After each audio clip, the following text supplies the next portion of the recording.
We're going to build a light-responsive Neopixel strip that changes colors based on the lightness of its environment.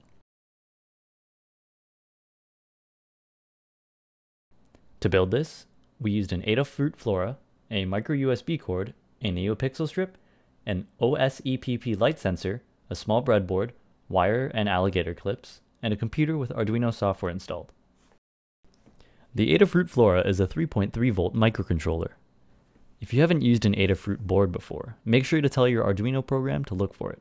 Go to Tools, Board, Boards Manager, and search for Adafruit AVR boards.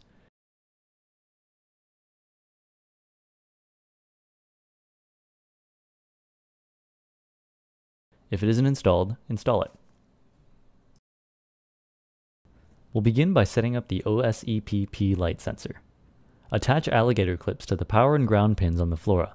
Then, connect those to the power and ground rails on your breadboard.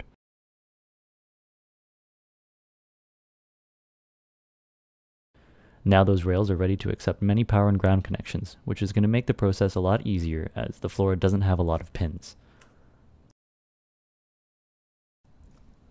Plug the prongs of the light sensor into the breadboard and attach a yellow cable between the light sensor's signal connector, marked with an S, and the Flora's pin 9. Pin number 9 is an analog pin. Analog pins communicate more slowly but read data in ranges, rather than the on-off readability of digital pins. We need a range of light data.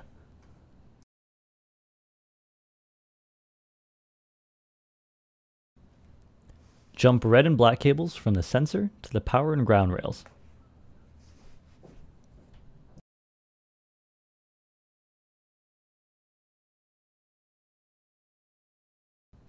Now we can set up the code. We're using code from OSEPP's product page. First, a global variable called PhotoCellPin is created to hold the value of the pin the sensor is connected to, in this case pin 9.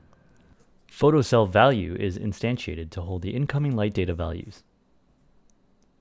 Setup should only contain the serial.begin function with a baud rate of 9600. In loop, we first set PhotoCellValue to look for the value of our pin,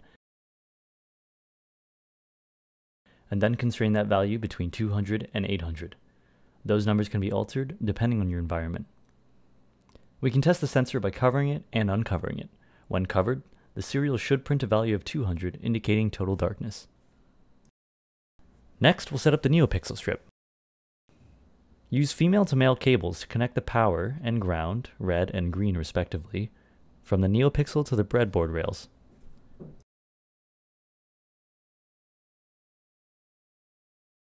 Then we're going to take a white alligator clip and attach that to analog pin 6, then connect the other end to the middle wire on the Neopixel strip.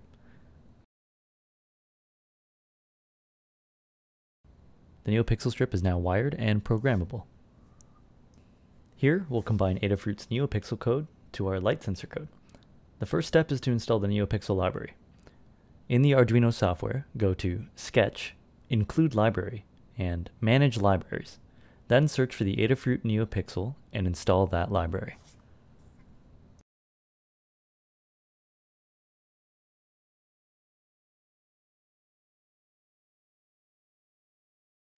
In our code, we have the include lines from Adafruit first, then we created another global variable with define, which names and sets our data pin for the strip. In this case, we used pin 6. The pre-built Neopixel function sets the number of pixels in the strip and the pin to send data from.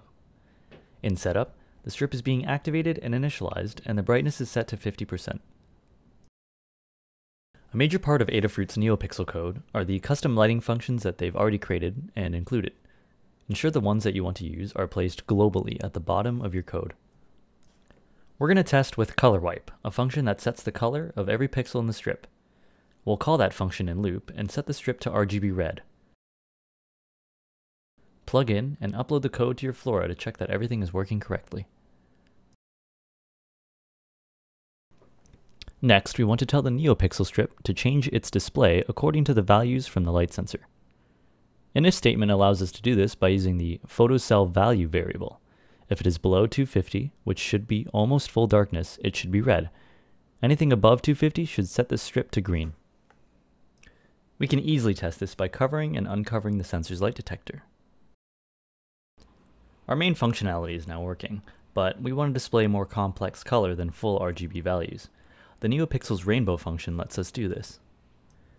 It's going to take a bit of customizing to give us the colors that we want, so we duplicated the rainbow function and its associated wheel function and altered them.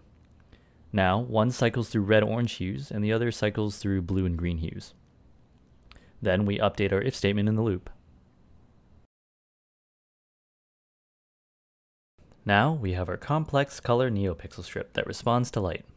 And we can even tweak those values as much as we want, depending on the brightness of the room we plan on having it in.